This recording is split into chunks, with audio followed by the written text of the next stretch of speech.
Hi, my name is Dr. Brittany Trauthwein, and I'm going to be presenting today on dying well, helping clients with a terminal illness live fully on their way towards death. This presentation is really here to help us learn how can we be with clients once they've been given a terminal diagnosis in a way that helps them explore and achieve what a good death means for them.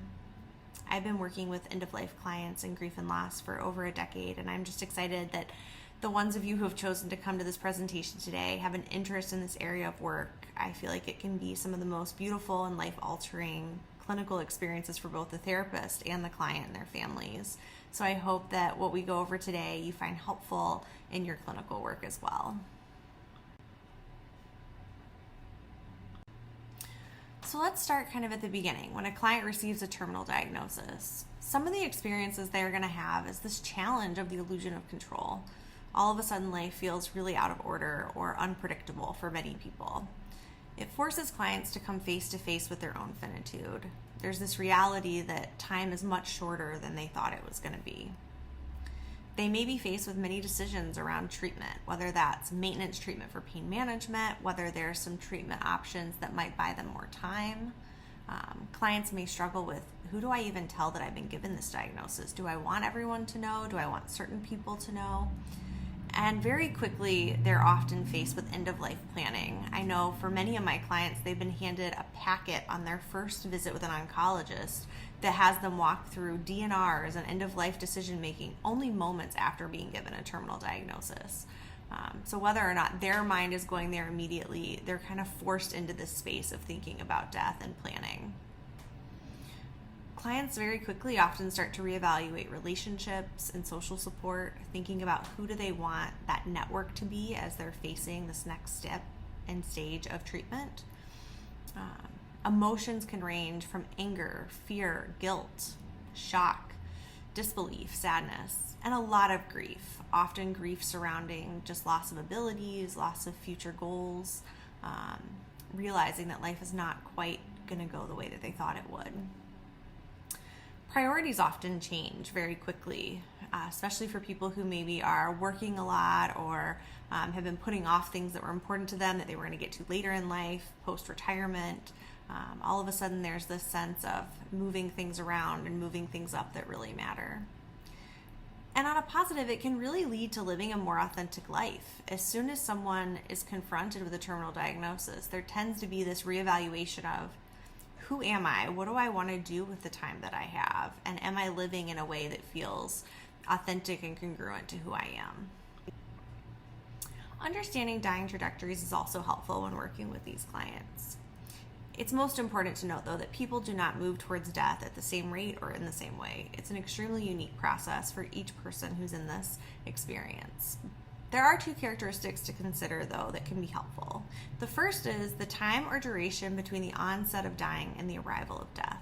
So really looking at when the person's given the diagnosis that's terminal and the amount of time between that date and the end of their life. When they get this information, often doctors give them a little bit of a vague answer, but whatever the amount of time is that they have in their mind is really going to help drive how they choose to live out the time they have left. There's also the certainty or predictability of the course of the dying process. For some people, it's a little bit more linear than others, but this really looks at the ups and downs of receiving treatment, entering remission, experiencing that relapse where it comes back, or maybe it's growing or spreading, and then that choice to stop treatment altogether. And all of these moments impact the way that a client moves towards death. It's also helpful to keep in mind the tasks of coping with dying. These tasks are not done in any particular order, but they are experiences that I would say most of the clients I've worked with encounter. The first being physical. So this is just looking at, are we satisfying the bodily needs to manage physical distress in a way that's consistent for the client's values? So this is asking clients, what type of pain management are you interested in? Are there any supplemental therapies that you're willing to try? So for some people, this might look like acupuncture or Reiki or reflexology, just different ways that they help manage their discomfort. It's also exploring the psychological needs that the clients have. For most people, dying with dignity is such an important need at end of life. And so really identifying, what does dignity mean for each client? That's going to be a very unique answer. I've had some clients that are really worried about when they lose that autonomy physically. So who's going to shower me, or I don't want my kids having to help me go to the bathroom, and really worry about that feeling of loss of dignity. So answering those questions ahead of time of, can we look into what care is available? Or how would we feel if it was a family member that helped? Who would that be that you would want to help with those moments? Can help minimize psychological distress around that. Socially, so really looking at what are the relationships that matter to this person. And this might be individual relationships, it might be more systems that they want to engage in. Maybe they're involved in church organizations, for instance, and that's an area of support that they want to continue with. Or maybe they're identifying some relationships that don't feel as good, that they might want to take some energy out of to invest in other relationships. And then spiritually, so this is looking at addressing concerns of meaningfulness, connectedness, and transcendence. So looking for, is my life meaningful? What is it that gives me that sense that I'm living in the way that I want to be living out my life? Or questions such as, if I must die, what does it mean for the value of having lived? Clients are really looking to make sense of the time that they've had here and the time that they have left. And when we take the time to help clients explore these questions, oftentimes we see that hope comes from exploring those areas. We also want to have an understanding of what is a good death, or what does it mean to die well? First of all, again, the experience of death is highly individualized. And so what does it mean when we're looking at dying well? This describes the end-of-life experience that people desire. And the only way we can really define what a good death is by asking the person who's dying themselves what it would mean for them to have a good death. For some people, they die as they've lived, and others change dramatically and have growth and tons of insight at end of life. Good deaths are not random, but rather can be defined and fostered. So this is something that we can actually help facilitate, or hospice workers can help facilitate, family, friends. Some common characteristics that have been found in people that defined their death as dying well include a sense of well-being or contentment in the midst of their dying. So this could be physical, spiritual, or emotional contentment. They engaged in conversations with close friends and family on topics that included life review, spiritual matters, or how they felt about their close relationships. So really having those intimate one-on-one conversations with the people that mattered to them. They may have accomplished some meaningful tasks or growth towards the end of life, or discovered insight or experienced a new discovery in learning. Robert Kastenbaum defines a good death as being spared extreme physical, mental, and spiritual suffering at the end of their lives, and enacts the highest values held by society. He says the good death affirms our most significant personal relationships. It's transfiguring. One experiences an epiphany, a profound sense of beauty, love, and understanding. The moment of death becomes peak experiences of life. It is simply the final phase of a good life. People should die as they have lived. Why try to reshape a person's life in that last moment? The good death is coherent, it's a story, a drama that makes sense, and it satisfies our need for closure. I think this quote from Ira Byock in Dying Well really kind of captures the last couple slides on dying well. When the human dimension of dying is nurtured, for many, the transition from life can become a profound, intimate, and precious as the miracle of birth. And this is something that I feel so blessed to have experienced with some of the clients that have allowed me to be present in those final moments, is that when we're really able to help a client foster a good death or step into that dying process in a way that feels congruent to who they are, it's not hard to be in. It's not this painful scene, but really there is this sense of comfort and awe, and just seeing someone get to leave the world in the way that they chose, with the things that mattered to them most present for them. So now that we've talked a little bit about receiving that terminal diagnosis and thinking about what is a good death, or what does it mean to die well, let's talk a bit about the therapy focus and process. There's really two questions that are going to be present throughout the therapy that I'm doing with clients at end of life. And the first is, how can this client live most fully in the time that they have left? It's really more focused on life-affirming therapy than it is death. Even though we're talking about end-of-life matters, there's so much importance in that time that they have left and how they choose to live it. The second is, again, how can they foster death in a way that is authentic to them? I think when clients really are leaning into death and finding ways to make it their way out of this world, it is life focused, even though we're talking about those final moments. It really takes a willingness to talk about the things that most people in their life are avoiding. I find that when clients come in, the number one thing they say about having a therapist when they're dealing with a terminal illness is that they don't have to take care of me. Their job is not to make me feel better, it's not to filter themselves, and they find it most helpful that they can just talk about the things that they're most afraid of, or the things that they feel like would hurt their family members to say out loud or for them to hear. Primarily, the first one being the fear of death itself or the fear of pain at end of life. Clients often worry that if they were to share those feelings with their family, that it would hurt the family or make it hard for them to feel okay kind of dealing with the death themselves. Also, the sadness of events that they're not going to physically get to be part of. For many clients, there's an awareness that maybe there's future weddings or births, graduations, or even their own retirement that they were looking forward to, that they're no longer going to have that opportunity to get to live out. And those are topics that, while they know everyone is aware of, they really might avoid or feel bad bringing into the space with family and friends.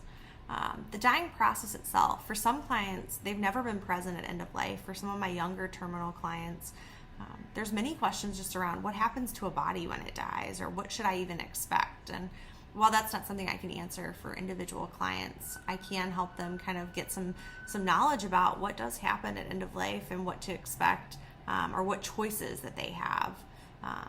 So it might be talking through DNRs. Where's the line for them of when they wouldn't want to be resuscitated? Who do they want to be present at the time of death? And I would say the biggest question that comes in is where they want to die. Oftentimes clients are really worried about their family and friends, and they may vacillate between, well, I'd like to die at home, but it might be easier for my family if I was in the hospital. And so really exploring, can they ask their family those questions directly? What would it take to get that information? And also having them feel okay to make decisions for themselves over trying to take care of everyone else, especially if they've been caregivers their whole lives. Other topics that come in, so funeral planning, memorial planning, what do they want done with the body after death? I've spent many sessions just talking about what the options are, or walking through picking the music for their service, or just different elements that they want control over while they have that ability to make that decision. Another big one can be personal items that they might not want found. There may be some journals or things that they are keeping kind of up until that last moment, but it may not be something they want everyone to see. So is there someone they can pick that's going to be in charge of maybe collecting or getting rid of those items for them? Or how do they want to handle them kind of before that time comes? As I mentioned before, grief is a ever-present emotion when we're dealing with a terminal illness, and one of the places that it really shows up is with previous abilities or even ways that clients identify. So for some, we may have a client who before the diagnosis identified as a workaholic. Maybe it's a parent who attended their kids' school functions or were really active in everything involving their child's after school activities, sports. Maybe it's a person who was an athlete or worked out regularly as part of self-care. I had one woman who really enjoyed grocery shopping and cooking, and when she could no longer do that, that was a really hard loss. Or maybe someone who's always got a packed schedule, no downtime before the diagnosis, and very social. And then all of a sudden they get this diagnosis and everything changes. Maybe they're forced to quit their job, so it's not a choice to retire or a choice to quit working. Maybe they went from being that person with a packed schedule to, I can only do one task that requires leaving the house every other day, and even after that I need a couple days of recovery. Oftentimes you'll hear clients say, I can no longer commit to attending events, or it's really hard to make plans because what if I'm too sick from treatment, or I'm just too exhausted to show up? And with COVID-19, there's been this whole other element of, I want to be around my friends and family, and this time that I have left is so precious, and yet I'm scared. I'm scared that I might get sick, and I have to make hard decisions to protect myself.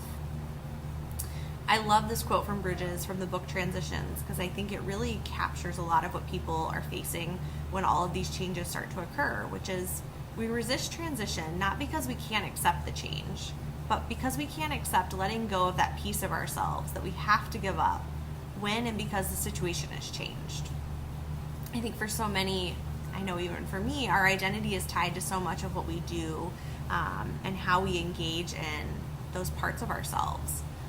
I think part of therapy is really helping people realize that as maybe some of these parts move away, it really opens the door to be present to a different authenticity of who we are.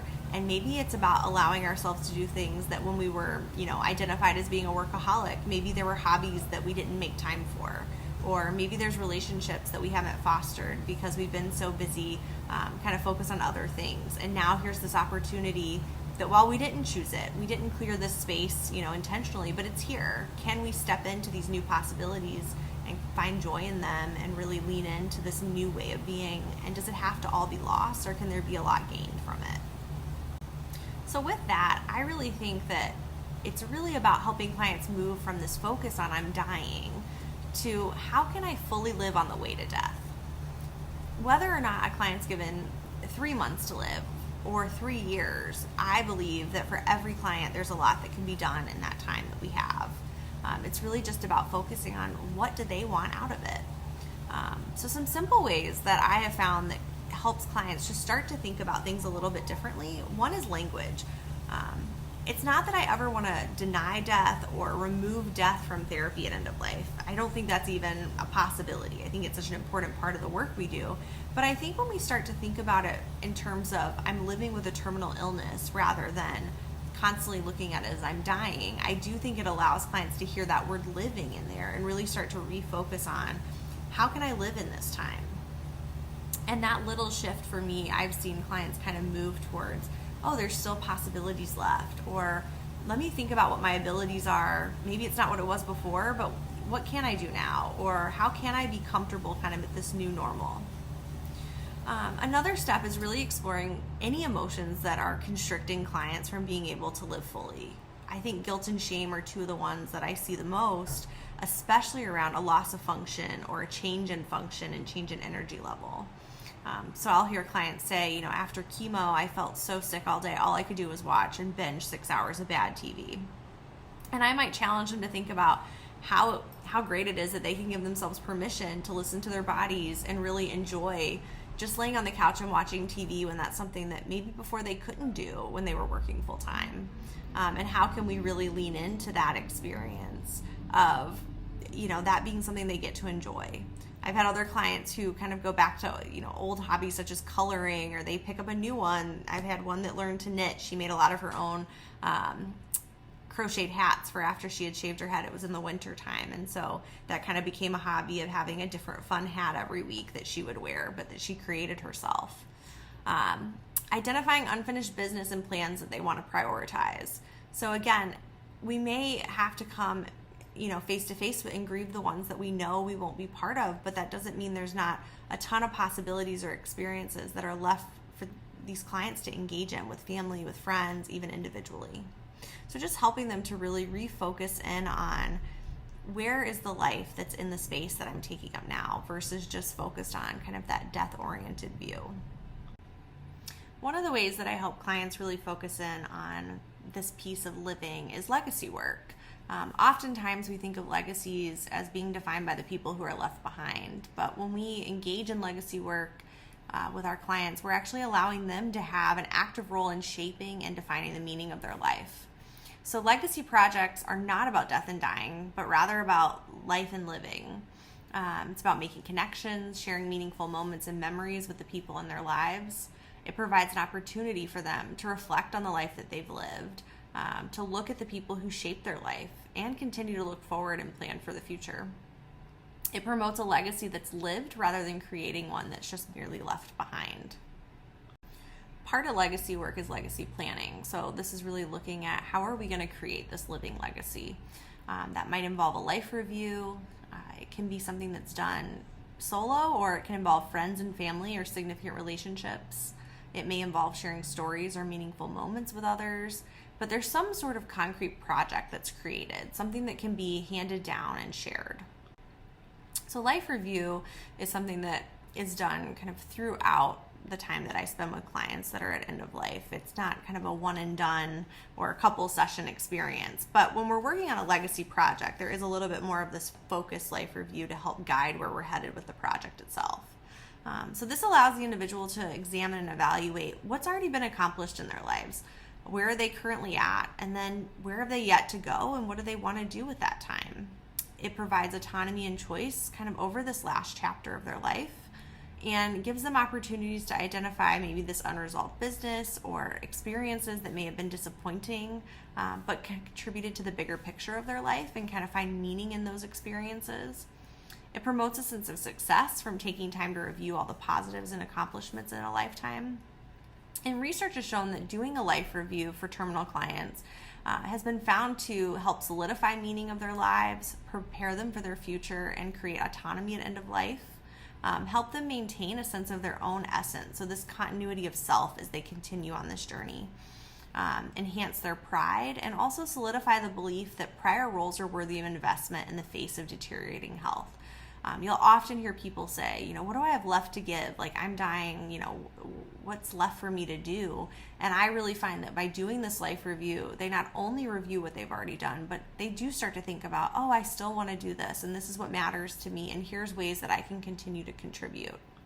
And most importantly with life review, they get to tell their story. I love this here. Often the only task that matters in being with someone who is dying is to sit still and listen to their stories. There is so much wisdom in all of us, and I think there's so much that goes unshared, that in these last moments and last sessions with someone who's terminal, there's an opportunity for a new person to get to hear about the life that they've lived and to get to learn from them. And I think through that, the person actually hears their own voice and gets to kind of grow and learn from themselves. So really, life review is just about being able to revisit the things that mattered most in the life that you've already lived, and then sharing it with an active listener and someone who's there to witness it. So from legacy planning and life review, we move into the legacy project itself, which is a concrete manifestation of that work. This is what allows us to really decide, what is it that we're going to leave behind? What are we putting into action or creating for the people that matter in our lives? This can really assist families and individuals in sharing in that process of life review and looking back on, what have I done that I want to really capture here? It then results in this meaningful product or project that the family gets to have beyond the person's life. It symbolizes what matters in a person's life story. It solidifies and reaffirms their lived experiences and preserves their memories, their thoughts, their values, and their unique perspective on life. It provides an opportunity to be recognized by others as unique and valued. There will never be two legacy projects the same, because there's no life story or lived life that is going to look the same. So this is really your way of taking your uniqueness and creating a product for the people that you love and that you're leaving behind.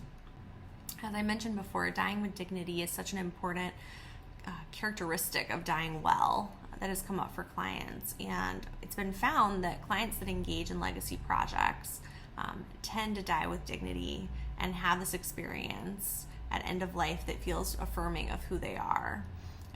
So dignity therapy involves answering questions about life. It enables the life review. And it's been found to reduce physical suffering, increase self-esteem, reduce anxiety and depressive symptoms, and promote a sense of hope about what is possible within serious illness. So there's been a lot of research on how legacy projects really does affirm what one wants at end of life.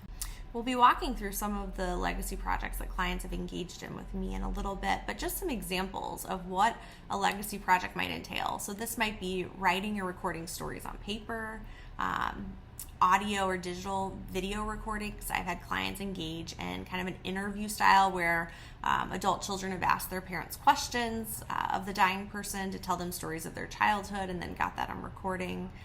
It might be a photo album or scrapbook that gets put together. Family cookbooks. I know so many people are sad that they lose family recipes when someone dies, and I've had clients engage in really organizing the family recipes if they were the person that cooked for all the holidays. Quilts. I had one client who took t-shirts and sweatshirts of her husband and kind of created quilts for all the kids. Engaging in poetry writing, music playlist. One of my clients who's in his 20s, his brother died of cancer in his late 20s, and he had tons of music playlists on an iPod, and so now my client listens to those playlists as a way to connect to him and really sees those music playlists as his living legacy. Creating a scholarship fund in their name is another way that I've had clients engage in legacy planning. A newer form of legacy project that we're seeing more and more is digital legacy. So social media accounts. This really provides a space for those left behind to visit memories, pictures, and posts of the person. It provides a space to publicly grieve. So we may see people engaging in old Facebook posts or putting new posts up on a person's birthday. It provides a way to interact with other people who miss that person. So you can actually build a community of grievers together online. It provides a place to journal to the person who died and continue the relationship beyond death. Some things to consider with digital legacy is, are there any things on your social media that maybe you don't want to be left behind? So I've had some clients go in and maybe clean up their social media, kind of deciding what do they want to keep, what do they want to erase. The question of managing the account. So as this has become more popular to keep a Facebook page live after someone has died, Facebook has actually added legacy settings. So you can designate a legacy contact and give someone permission to receive a password and access to your page after you die, so that they're in charge of managing it and kind of maintaining what gets posted, making sure that there's not anything on there that maybe you wouldn't want. And so then considering, when should you designate this person and give them access? Is it a conversation you have kind of before end of life and kind of walk them through what you would want this to look like? But I think this is really becoming more and more of a popular space for people to grieve and come together after death. And then thinking about, do you want support while you're creating this project? So for some clients, this is a very individualistic project, something they might work on from home. Others I've had bring in parts of their projects and we've done them in sessions together, or they've engaged in doing it with friends and family. So thinking and exploring with your clients on who do they want to be part of the actual creation of the project, and is support something that they want present while they're creating these. Research has shown that collaborating with friends and family on legacy projects is actually beneficial in both directions. So when caregivers collaborate on legacy projects, there's been a significant decline in caregiver stress and an increase in family communication near end of life. Oftentimes it promotes conversations that may have been avoided. It also allows caregivers to participate in legacy projects, providing a way for them to help in a way that feels meaningful to them. Often you'll hear caregivers feel a little bit like, hands are tied, I don't know how to help anymore, what can I do? And by having this project, it allows both the client and their family and caregivers to have a meaningful way to kind of feel like they're actively engaged in the dying process together. So I'd like to move into sharing some of my client experiences, and I'm going to be kind of jumping around, so this is a little bit of a mix of multiple clients to kind of talk through a case, not just one. All clients who've given me permission to use different experiences that we've had, but I hope this will kind of illustrate some different experiences of working with clients at end of life and how legacy projects and engaging in life review can really change the outcome for clients to work towards having a good death and really having that meaning that they're looking for in the diagnosis itself. So one of the clients that I worked with, we'll call her Jane. She was a woman with 3 adult children and had terminal brain cancer. Her husband was a doctor, and very supportive family going through this diagnosis. One of the ways that she decided to engage in a legacy project was by blogging about her experience. So she started blogging almost instantly from the time of diagnosis up until her death. And she really used the blog as a way to both engage with what the cancer experience was for her, but also to reflect back on different experiences of her life that she had not really taken the time to put words to, that she thought might be meaningful to her family later on. So she blogged about the first time she found out she was pregnant and what it meant for her to be a mom, her experiences after each child's birth and how it changed her marriage or how it changed the way that she thought about the world. Things that she thought maybe her kids would have questions about when they themselves chose to get married or have kids later in the future. She talked about what it meant for her to be a wife and the struggles that her and her husband had and the positives that they went through, the ways that they supported each other. She blogged about any experience that she really could think about that she imagined having conversations with her children later in life on. And for her, this was a way to still be present in their life when those times came up that maybe they were going to need that support. And then she printed it out and gave them all concrete copies and had, tabs for, if you have questions about this experience in life or that experience. But it really became more of this like vision into mom's mind around these experiences that she had had. Another unique project that I remember is I had a client who was a master baker and made gorgeous cakes. So, anything you could imagine, Harry Potter castles and multi-tiered cakes. So for her kids, on their birthdays or special holidays, she always made elaborate cakes for them. And she was very sad to think about events where her cakes would not be present anymore. And they had all expressed kind of that being something that they knew would be a loss for them. So one of the projects she decided to do was she wrote down all of her recipes, and she took, for each child, asking them what cake that she had made them that was their favorite from their memory. And she took pictures along the way, remaking those cakes kind of step by step on how to decorate it, how to bake it, and created kind of a recipe guide for each child on how to make their favorite cakes. And then she gave them each the cake pan that she used when she made that cake for the last time. So she handed down her personal cake pans to the kids, and then she bought them each the decorating tips and all the things they would need to make the cake. And I remember we had a session the week after she decided to give them this gift, because she decided to do it while she was still living. And the hardest part for her was giving away the cake pans, because she said it was in that moment that she remembered knowing that she had baked her last cake. So not only was she handing this down to her kids as a way for them to carry on part of her, but she also knew that was a part of herself that she was letting go of, and that she would no longer be able to engage in baking. Her energy was really low at that point, and she knew it was time to kind of give up that step. But a lot of our work was on grieving kind of what it meant for her to be done with that part of her life as she kind of moved towards end of life. But also this beautiful knowledge that her children would continue to be able to create the cakes that mattered to her and mattered to them. Sometimes with legacy work, clients choose to have family members present or engage in the project in session. I've had whole families. I've had clients who have chose to have a different session with each child in the family, or maybe have the wife present for a session. Most recently, I had a family session where the client wanted to share the choices she had made about her body after death, and she was really worried about how the kids might take it, but wanted to open a space for them to share any concerns or needs they had. So she had decided she wanted to donate her body to science. She had a really rare cancer, and her oncologist had shared that they would really benefit from being able to study the way that her cancer had progressed. And so we had the kids come in and really opened up a space to talk about what did they need, or what did they hope that mom would have chose to do after death, and was there anything that they felt like they would need if she made this choice.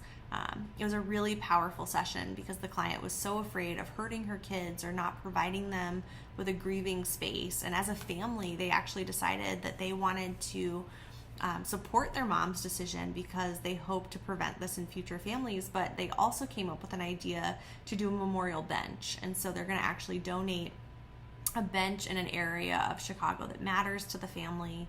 It's a place that they can go with their mom before she dies, so they feel like they'll actually get more out of that space than they would out of a cemetery or a traditional memorial space. And so it really allowed the family to come together, collaborate, and come up with a legacy project on the spot that wasn't even part of the plan. We were really just opening space for a conversation about mom's wishes, and it just really shows the power of creating meaning within the family, the power of creating meaning at end of life, and grief ritual, and how families can really come together and do this while they're living.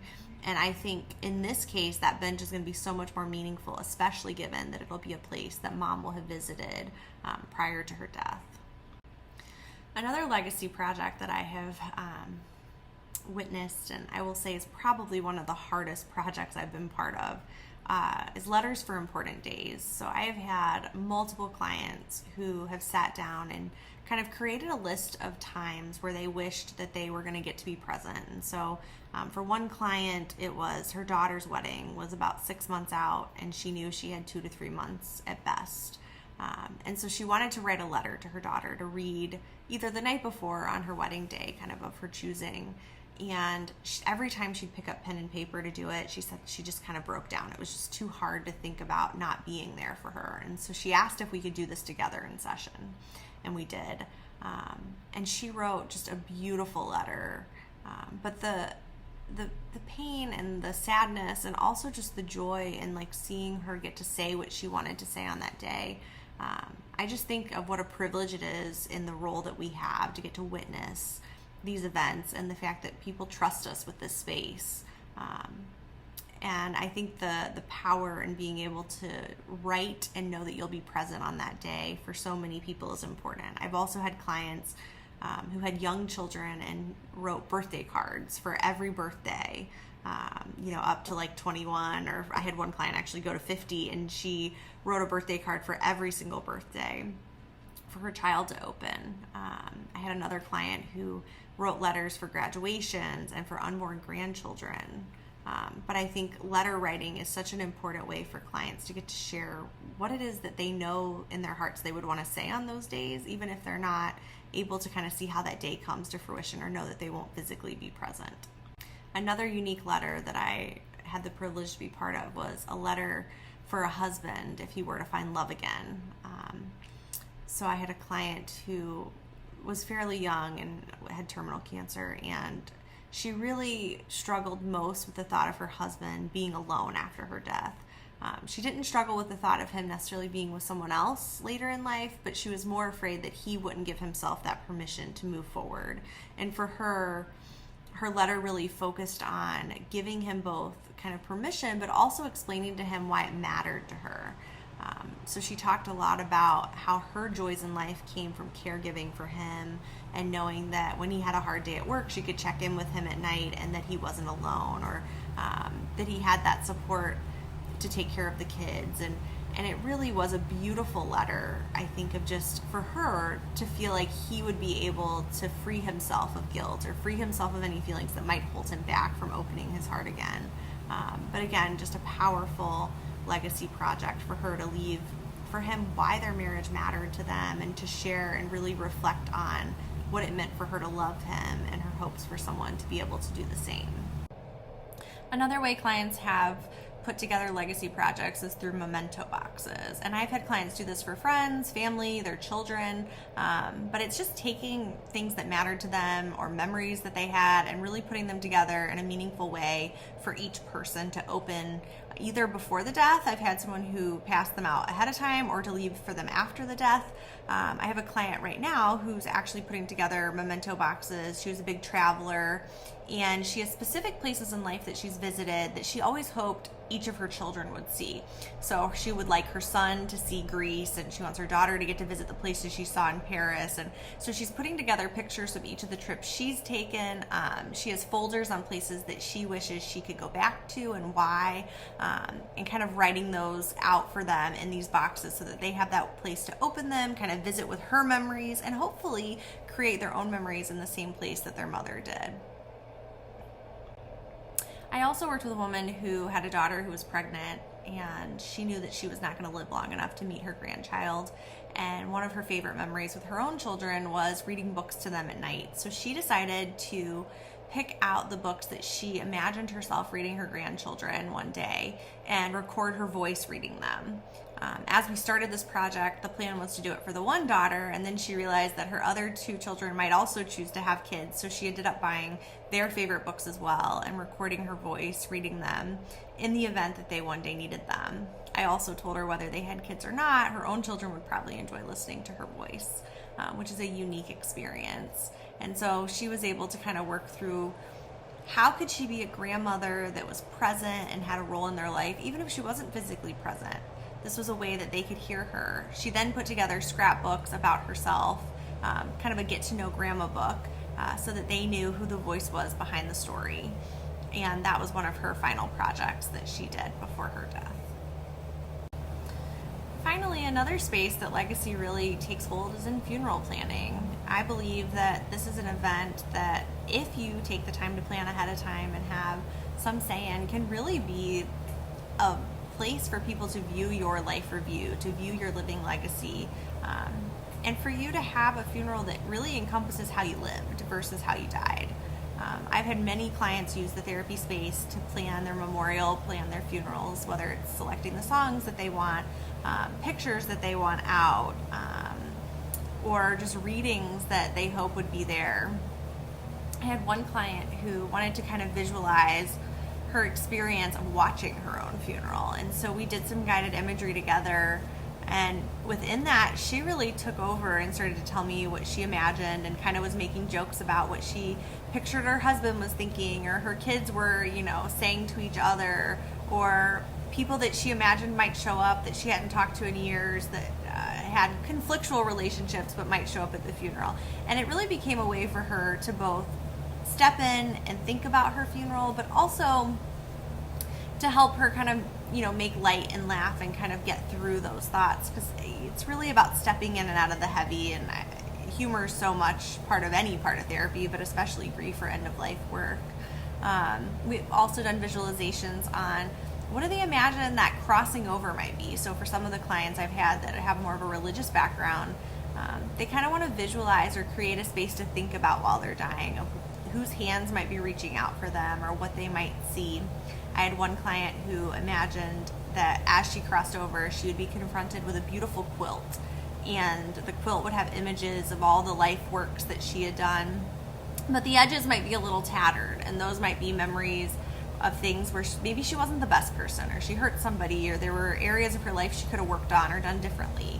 And she imagined her own life review as being part of that transition process to the next life for her. And through that, she was able to identify some memories or things that she could still work on while she was living.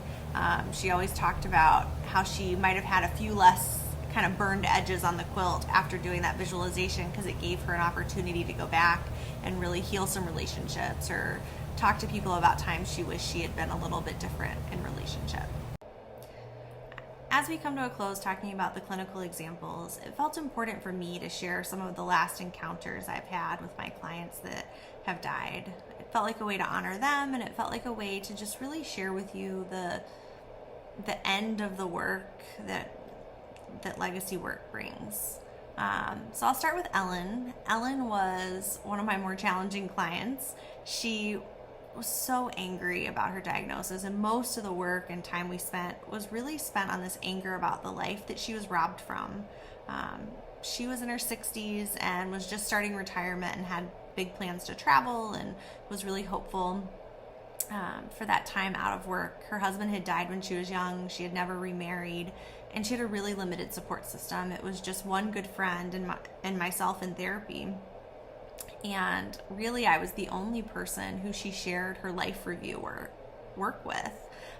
So I felt really honored to get to know this woman and learn about her entire life, and kind of be this capsule for her in this space. And I got a call from her friend that she was not going to be at our next session, and likely not be at any more of our sessions, as she went into the hospital, and she didn't expect her to come out.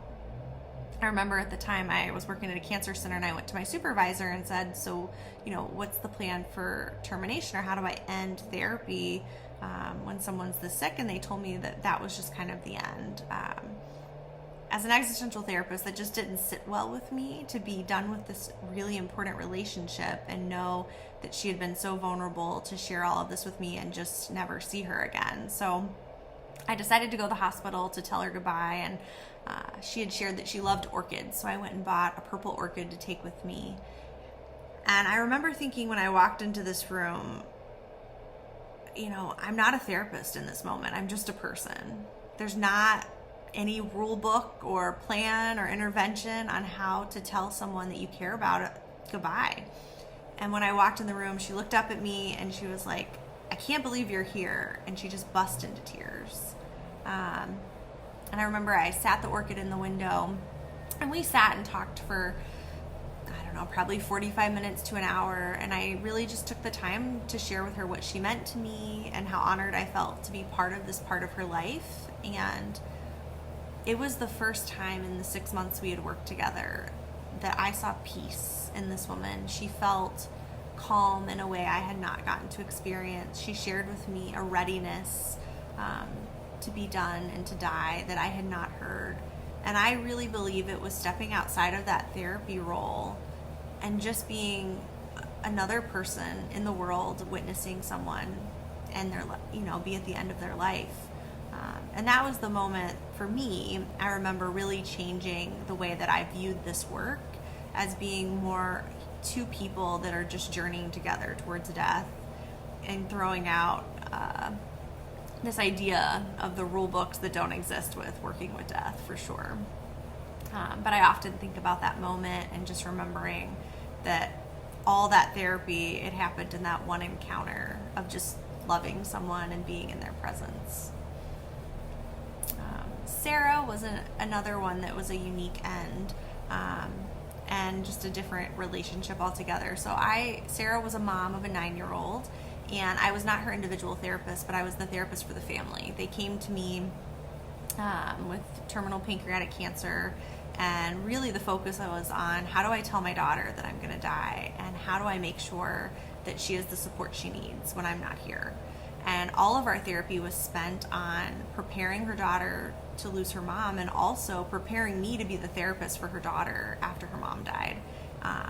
This is one of the most unique experiences for me, where I both knew the mom and was able to then step in and be the grief therapist for the child. And in this case, a lot of the work I do in general is either in hospice or in the home when it gets to the end of life. And so I had told the family, if the daughter wanted me present at time of death, just call, I'll be there. And I remember getting that call from Dad saying, she would like you to be here. And so I threw on workout clothes, grabbed a box of Legos and stuffed animals from my office, and went in for what was an 8-hour vigil with this family. I was in the basement, building Legos with my kiddo client and her cousins and providing support. And then she would go upstairs and spend some time with her mom and come back down and just need to sit and process with me. And that's one of those times where you're like eating food with your client's family, and you're really just, again, this is just being a human in a human space. And I went to the funeral afterwards, and the daughter kind of had a special seat for me of where she needed me in case she needed to get a break from the funeral. And she didn't. She would just turn around and kind of make eye contact with me, and we would check in with each other. And she let me know when I could leave and when she didn't need me anymore. And now she's going into middle school, almost high school, and I've had just such a unique opportunity to work with her through her grief, and be able to see things that I knew about Mom in her and share that with her. And also have Mom's voice in the back of my head of what I knew Mom's concerns were and where I could support her. So that was a unique ending with a client that I still get to continue with her kids. I leave Jane for last. Jane is the client that I attribute all of my knowledge of working with end of life to. She's the client who really solidified that this is the work that I wanted and needed to be doing. She had metastatic brain cancer and had 3 adult children. She was in her 50s, and we did so much beautiful work together as far as legacy planning and just funeral planning. She is someone who embraced death as much as she embraced life. I remember when she came in for our first session, she was not sad. She was just really wanting to take the time to make sure that she did this in her own way, and that she was able to leave behind a legacy for her kids, that they would be able to continue to spend time with her, know her, have her voice present. And the last session I had with her, I didn't know would be my last. Her husband called me and asked if I was able to meet, and that she was on her way to hospice and I was the last stop. And so he wheeled her in, and from the last week to that week, she had lost the ability to speak more than a few words. It had declined really quickly. And I remember her trying to talk to me and say something and couldn't really get the words out. And she just reached out and held my hands.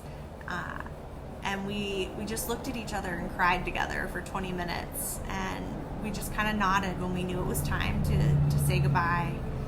And he left with her that day. And I just sat and grieved. And, I think that's something that as a therapist, we don't often give ourselves permission to do, but it's something that when you do this work, you have to have a space for. And her husband, he called me the day after her death and said, Jane truly had a good death. Her hopes were all fulfilled.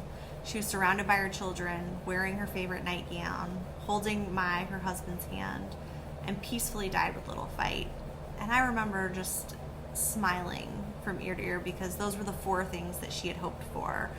We had joked so many times about what are the odds she'd be in that favorite nightgown and how could that happen. And he just said that he felt really at peace that all of her wants were met. And for me, again, this was just that moment of knowing that this is the work I need to be doing. This is the work I want to do. And I hope that after today, if it's not work you're already doing, it's work that you'll consider, because I do believe that it's such an important space for us just to be with each other, and to make sure that people aren't alone as they process these last moments of their life. So in our last few moments together, I just want to cover some challenges and ethical considerations that comes up in this work. First and foremost is confidentiality. Working with clients that are dying often involves meeting other friends or the family of the client. And I think it's so important that we have that conversation with our clients when we meet that first day of confidentiality to talk about who do they want to be present, how would they want me to be addressed when I meet them, what can I share, what can I share. Particularly in the case where I work with a woman's child, I had to be really mindful of asking, is there anything you wouldn't ever want me to share that came up in our therapy and our family sessions together with just you and your husband? Also being aware of your own beliefs around treatment. I know I've had colleagues that have really struggled when clients have chosen to stop treatment really early.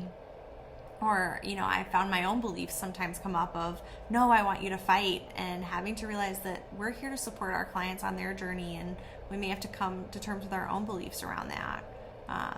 Religious and spirituality are such an important component of end-of-life work, and being well-versed and really knowledgeable in the variety of religions and practices, not making assumptions, even if they say that they're one religion, asking questions what that means for them.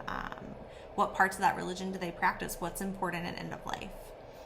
Visiting a client in the hospital. Again, confidentiality can be a challenge there. Sometimes you don't know who's going to be in the room when you walk in, making sure that the client's okay. I often have that conversation very early on. If you were to end up in the hospital, is that a space that you would want me to visit you in? Sometimes it requires phone sessions or home visits if a client's too sick to come in. Again, I've been present at end of life for multiple clients, and so really navigating how they would want people to know what my role is, why I'm there, what am I sharing. And then again, therapist experience of grief is often something that gets very minimized, and I think people don't always understand that relationship is an important, valued, deep relationship, and there's going to be a grief process for the therapist too. And so finding that support for yourself, whether it's within a community of therapists that do this work or your own therapist, but having a place where you can talk about that grief in a confidential way that's safe for you. Some people conduct grief therapy with family members after a client dies. In the example I gave, the child was always going to be my client focus, but in other cases, family members often reach out after the death of a family member, and it's important to know, is this a space that feels like I can manage seeing a family member, or do I need to refer them to someone else? And how do I make sure that I'm honoring my client in this life, beyond life, and knowing that they're always your client? So really thinking those pieces through. And then lastly, attending the funeral. I always talk to clients about their comfort level with me attending their funeral, how they would want me to identify myself. I try to think through questions that I might get asked about, my relationship to the family, and just the important pieces of having that conversation ahead of time so you know how to honor your client's wants and needs. Lastly, it's really important to take care of you in this work. So after losing a client, find support out there, like I said, whether it's supervisors, colleagues, your own therapy. If it's appropriate, remembering that you need grief rituals. It's okay to attend the funeral if the client's okay with that. Creating personal grief rituals. This bookcase behind me holds something that represents every client I've ever lost. And other clients don't know what those pieces are, or colleagues don't know what those pieces are, but whether it's something a client gave me or something that I've purchased that reminds me of that person. I have my own ritual for each client that has come through the store and that I've lost. And then maintaining a connection with the deceased. I do engage in continuing bonds. Like I said, that one client who I've titled Jane for this presentation, I think of her every time I walk into a session to work with someone who's terminal, and I try to really embody what she taught me and the beauty that I witnessed in her as she prepared for death.